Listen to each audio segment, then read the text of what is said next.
Assalamualaikum warahmatullahi wabarakatuh ya. Alhamdulillah kita lanjut untuk pemahaman berikutnya yaitu klien nomor 1555 ya. Mbak Wira ulangi, klien nomor 1555 ini Mbak Wira dapat benda yang sulit untuk diterawang. Lo kok bisa Mbak sulit? Ya bisa. Benda itu bermacam-macam. Ibarat pasien yang datang ke seorang dokter gitu ya, ada yang gejalanya itu mudah untuk ditangani, ada yang gejalanya sulit. Nah, cincin ini termasuk adalah cincin yang sulit untuk diterawang. Ya, jadi Mbak Wira melakukan rekaman sampai ini ketiga kalinya ya, karena memang sulit ya untuk diterawang. Itu yang pertama. Kemudian yang kedua, perlu Mbak Wira sampaikan bahwa di sini Mbak Wira tidak tanya ya cincin ini punya siapa atau belinya di mana, harganya berapa, praktisi yang meritualkan siapa, itu Mbak Wira tidak tanya. Jadi Mbak Wira hanya ditunjukkan sebuah cincin, kemudian Mbak Wira tidak tanya apapun, akan Mbak Wira terawang sesuai dengan kondisi foto yang dikirim. Ya supaya apa? Menjaga objektivitas. Lalu yang ketiga, ya, terawangan itu didasarkan pada ilmu dan pengalaman yang Mbak Wira miliki. Dan dasar teori yang Mbak Wira pakai, ilmu yang Mbak Wira pakai belum tentu sama dengan praktisi lain. Jadi hasilnya bisa berbeda.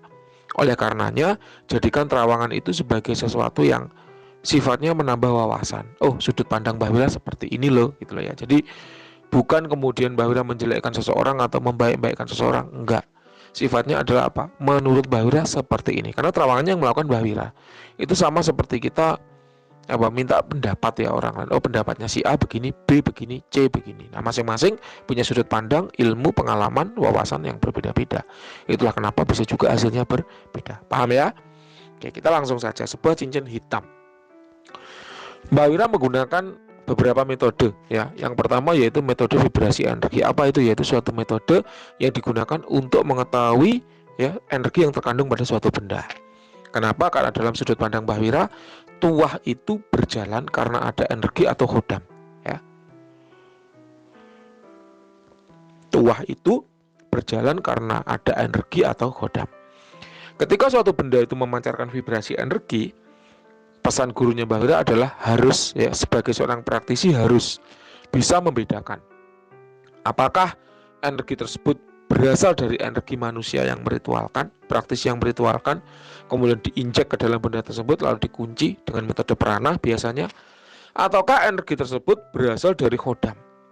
Nah, khodam adalah jin yang sudah ditundukkan, jin yang sudah diikat perjanjian sehingga dia mau membantu manusia, itu khodam. Nah, menurut Mbah Wira, energi yang ada pada benda ini sifatnya adalah tulpa. Tulpa adalah energi yang diinjekkan ke dalam satu benda, diisikan ke dalam satu benda, dimodifikasi dengan niat tertentu sehingga dia memberikan suatu tuah tertentu bagi si pemegang benda tersebut. Nah, itu tulpa. Ya, jadi energi saja. Kenapa kok Mbak Wira menyatakan ini tulpa? Karena memang Mbak Wira tidak menemukan ada energi khodam dari sini. Nah, untuk lebih memvalidkan ya, merecek gitu ya, Mbak Wira menggunakan metode yang kedua, yaitu namanya metode visualisasi. Apa itu? Yaitu suatu metode yang digunakan oleh Mbak Wira untuk mencari tanda-tanda visual atau tanda-tanda penampakan atau tanda-tanda manifestasi atau tanda-tanda kehadiran khodam, apapun itu.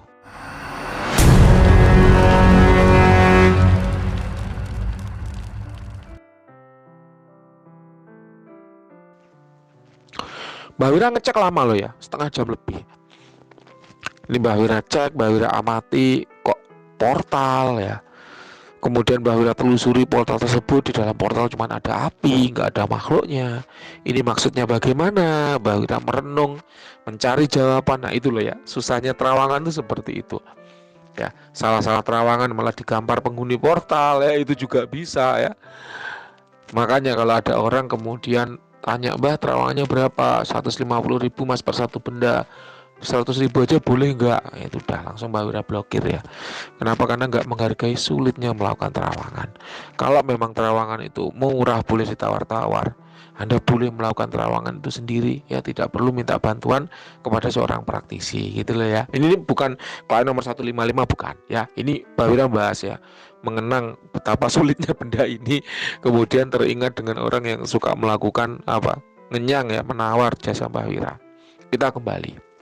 Jadi Mbak Wira tidak menemukan ada sosok khodam di dalam benda ini ataupun yang terhubung dengan benda ini, karena yang namanya metode konjurasi itu ada banyak ya. Di antaranya ada pengisian khodam. Jadi khodam itu dihadirkan kemudian diisikan ke dalam suatu benda, atau channeling. Channeling itu dia hanya dihubungkan saja seperti desktop.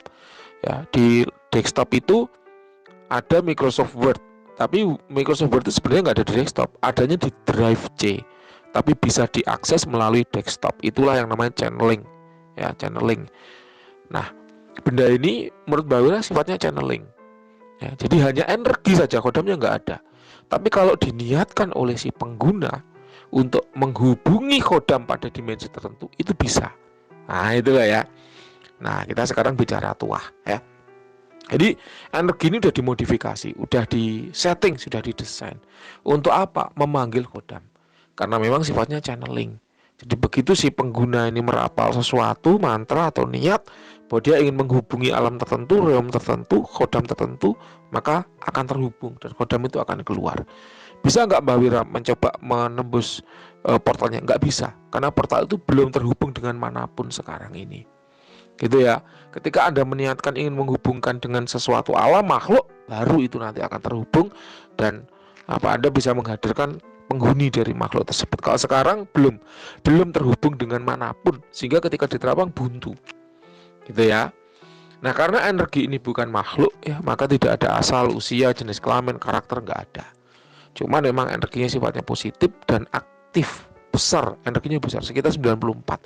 Terasa banget denyutan energinya, vibes-nya, vibrasi energinya itu terasa sekali, dan itu positif, aktif lagi. Jadi tinggal dipegang, diniatkan untuk apa, jadi kayak gitu aja. Nah, lalu apa dampak positif ketika kita memiliki benda yang berenergi?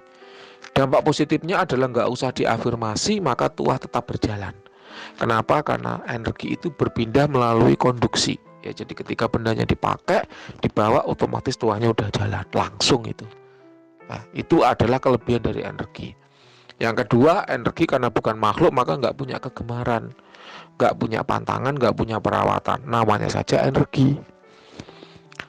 Dia bukan makhluk. Ya, sehingga tidak perlu pendekatan, tidak perlu penyatuan. Pokok dipakai, tuahnya langsung jalan. Itu energi.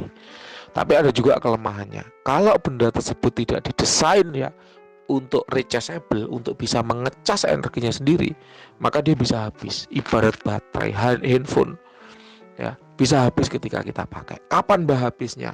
Tergantung daya baterainya monster apa biasa.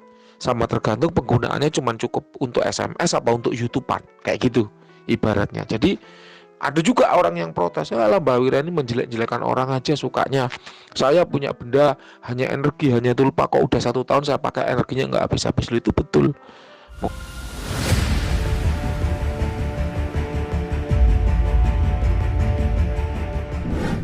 Mungkin baterainya monster, dipakainya cuma buat SMS, ya nggak habis-habis. Gitu ya. Baterai pun monster, kalau dipakai YouTubean ya cepat habis. Mbak Wira punya sebuah keris, itu peninggalan sudah 8 generasi. Energinya nggak habis, tulpa aja. 8 generasi. 8 generasi kalau satu generasi itu 70 tahun ya berarti berapa itu? 7 kali 8, 42 ya. 4952, 495. 7 kali 7 kan 49, kali 8 berarti berapa? 56 ya, 56. 560 tahun. Sudah 560 tahun nggak habis energinya. Ada juga yang seperti itu. Jadi tergantung itu tadi ya, kapasitas dari benda itu kuat enggak menyimpan energi, kemudian penggunaannya, tuahnya seperti apa. Ini mulai kerasa di kepala sakit ya. Jadi hafalan atau ngomong aja sudah terbata-bata ya, karena memang energinya ini sulit untuk dibaca. Terus terang Mbak Wira merasakan kesulitan untuk membaca. Nah, kemudian apa Mbah kelemahannya? Tadi kalau tidak didesain untuk rechargeable maka dia bisa habis. Ya, tidak seperti khodam. Kalau khodam itu kan makhluk ya, kalau makhluk ketika energinya habis dia akan istirahat, recharge, kemudian besok energinya pulih, siap dipakai kembali. Ya, itu kalau khodam. Lalu ada nggak Mbah perawatan kalau dari energi? Kalau Mbah Wira, kalau perawatan energi ya, maka mekanisme casnya bagaimana? Itu yang paham praktisi yang membuat. Kalau misalnya kita isi saja dengan metode prana, Dikhawatirkan energi yang kita isikan itu tidak sesuai dengan energi awal, tidak sesuai dengan fungsi awal, atau tidak sesuai dengan tujuan awal dari energi yang sudah ada di situ. Sehingga lebih aman itu yang melakukan recharge ya, yang melakukan pengisian ulang adalah praktisi yang meritualkan ya. Jadi bukan orang lain atau diisi sendiri, kecuali praktisi itu memberitahu Anda, oh ini kalau misalnya Anda pengen powernya lebih kuat, caranya begini loh. Karena ada juga Mbak Wira pernah mendapat minyak yang sifatnya seperti itu. Kalau ingin kuat, dibacakan Al-Fatihah 100 kali. Ya gitu loh ya. Jadi bagaimana tergantung praktisinya ya. Lalu ada nggak Mbak dampak negatifnya? Tidak ada, karena ini energi aktif dan sifatnya positif. Oke, itu yang bisa Mbak Wira baca dari cincin Anda ya. Mbak kok nggak jelas Mbak? Jelas ya, insya Allah jelas. Jadi isinya adalah energi dan bukan makhluk ya. Tuahnya apa Mbah? Tuahnya lebih ke arah memanggil ya entitas ataupun menghubungkan ke dimensi sesuai dengan yang Anda niatkan ya. Sekiranya itu yang bisa Mbah Wira sampaikan dari cincin milik Anda.